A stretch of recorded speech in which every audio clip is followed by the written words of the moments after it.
আসসালামু আলাইকুম ওয়া রাহমাতুল্লাহ। প্রিয় দর্শক, রমাদানের পয়গাম অনুষ্ঠান থেকে সবাইকে স্বাগত এবং মোবারকবাদ জানাচ্ছি।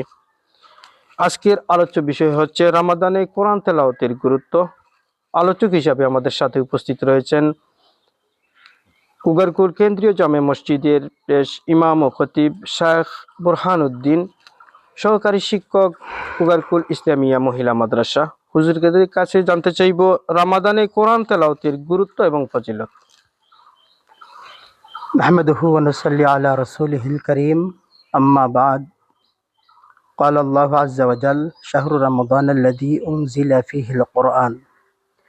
পবিত্র রমজানুল মুবারকের সাথে কোরআনে কারীমের গভীর সম্পর্ক রয়েছে, কারণ এই রমজানুল মুবারকে আল্লাহ রব্বুল আলামিন তার শ্রেষ্ঠ কিতাব কোরআন শরীফ নাজিল করেছেন। যেমনটা আল্লাহ রব্বুল আলামিন সূরা বাকারার এক আয়াতের মধ্যে আল্লাহ বলেন, শাহরু রমাদান আল্লাযী উনজিলা ফীহিল কোরআন, যে রমজান মাস হলো সেই মাস যেই মাসে আল্লাহ রব্বুল আলামিন কোরআন নাজিল করেছেন। এমনিভাবে আল্লাহ রব্বুল আলামিন 30তম পারার সূরা কদরের মধ্যে আল্লাহ বলেন, ইন্না আনজালনাহু ফি লাইলাতিল কদর, যে আমি আল্লাহ রব্বুল আলামিন লাইলাতুল কদরের মধ্যে আমি কোরআন শরীফ নাজিল করেছি। তো যেহেতু কোরআন শরীফ রমজানুল মুবারকের মাসে নাজিল হয়েছে, তাই কোরআনের সাথে রমজানের বিরাট সম্পর্ক রয়েছে। তো এই রমজানুল মুবারকের মাসে রাসূল করিম সাল্লাল্লাহু আলাইহি সাল্লাম কোরআনের তিলাওয়াত বেশি করে করতেন।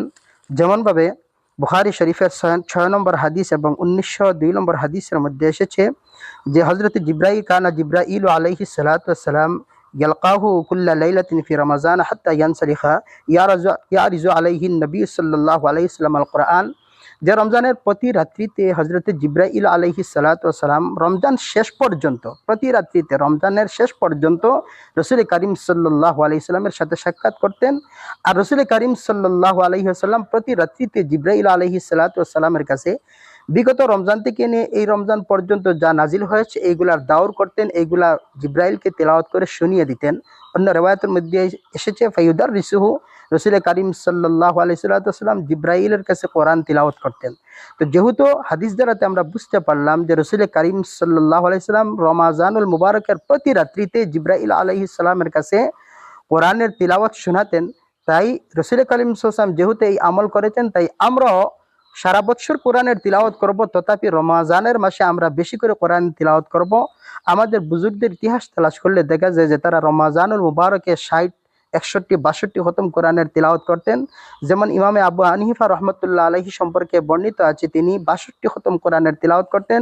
আমাদের দারুল উলুম দেওবন্দি ওলামা কেরামের মধ্যে অন্যতম একজন আল্লামা জাকারিয়া কান্দলবি রহমতুল্লাহ আলাইহি, তার সম্পর্কেও বর্ণিত আছে যে তিনি রমজানুল মুবারকে প্রায় 60 থেকে 62 খতম কোরআনের তিলাওয়াত করতেন। তো আমাদের বুজুর্গরাও এই রমজানের মাসে তারা খুব বেশি কোরআনের তিলাওয়াত করতেন। তো আমরা এই মাসে বেশি করে কোরআনের তিলাওয়াত করব, কমপক্ষে একটি খতম যেন আমরা কোরআন তিলাওয়াত করতে পারি। আল্লাহ পাক আমাদেরকে তৌফিক দান করেন, আল্লাহুম্মা আমিন। অত্যন্ত তথ্যবহুল আলোচনা আমরা শুনছিলাম। দর্শক, এই তথ্যবহুল আলোচনার মাধ্যমে আমরা যদি আমল করি তাহলে আল্লাহ তাআলা এই তাকওয়ার মাসে আমরা তাকওয়া অর্জন করতে পারবো। প্রিয় দর্শক, আজকের অনুষ্ঠান থেকে বিদায় নিচ্ছি। আসসালামু আলাইকুম ওয়া রাহমাতুল্লাহি ওয়া বারাকাতুহু।